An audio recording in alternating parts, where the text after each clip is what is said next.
Okay, today we're going to be looking at an extension to our further pure complex numbers work on something called Dumas theorem.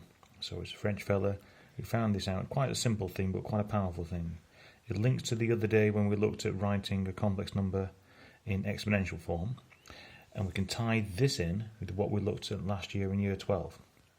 If I've got two different complex numbers, Z1 and Z2, if for example I'm going to multiply them together, I would do R1 e to the I theta 1 times R2 e to the I theta 2, and times the moduli together, R1, R2, and then when I'm times e to this and e to that, I'm simply adding the powers. And we know that already, don't we?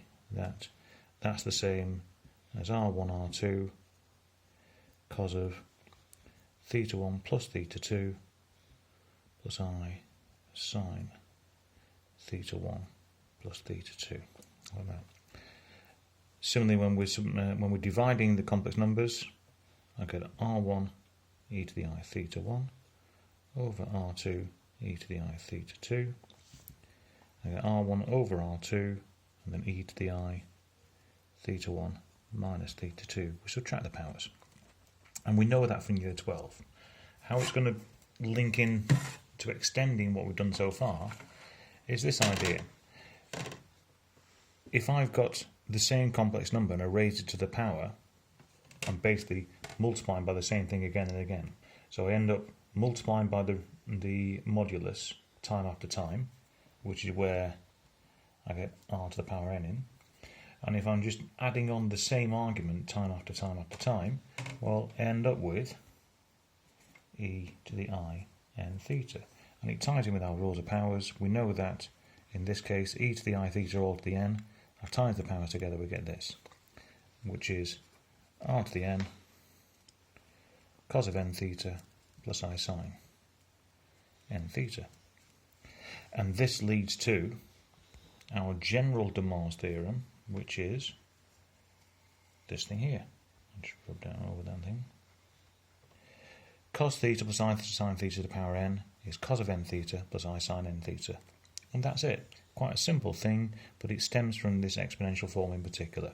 So if I look at an example where we're given a simple complex number in its argument form, and I want to raise to the power 9, well, before today, we would have to do a big binomial expansion, tidy it all up.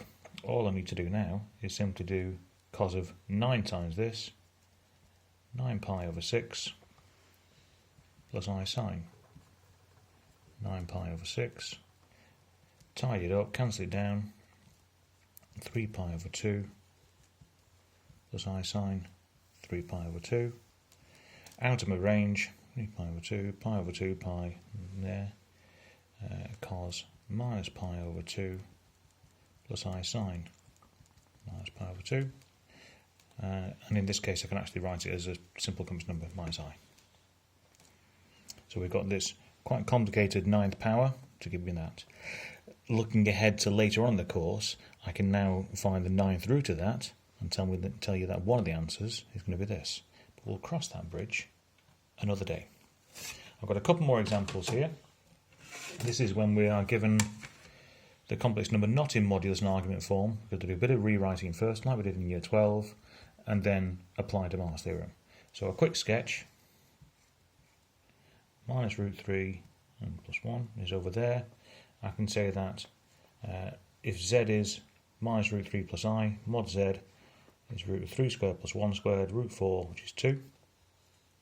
And arg z is tan to the minus 1 over minus root 3, which would have given me minus 30 degrees and minus pi over 6, but my sketch tells me it's 5 pi over 6.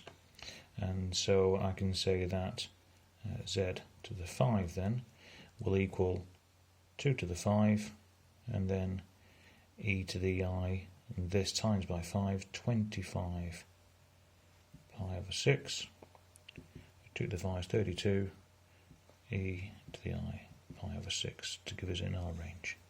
And what's that then?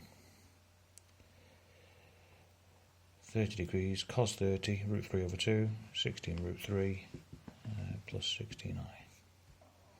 And that's what it is. it was in x plus iy form, so the answer is in x plus iy form.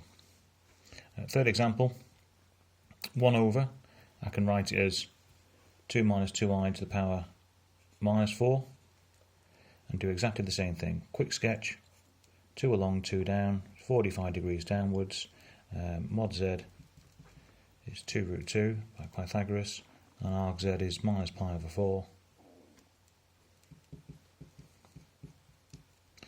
So z to the power minus 4 then will be 2 root 2 to the minus 4, and then e to the that times by minus 4,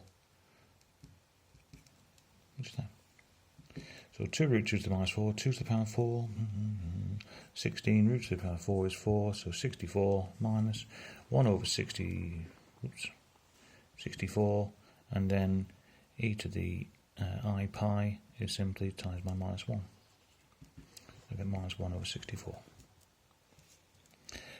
And that's the initial Demar's theorem and initial examples. We're looking next time at some proofs and how we begin to extend using Demar's theorem to rewrite cos of a multiple, sine of a multiple as powers.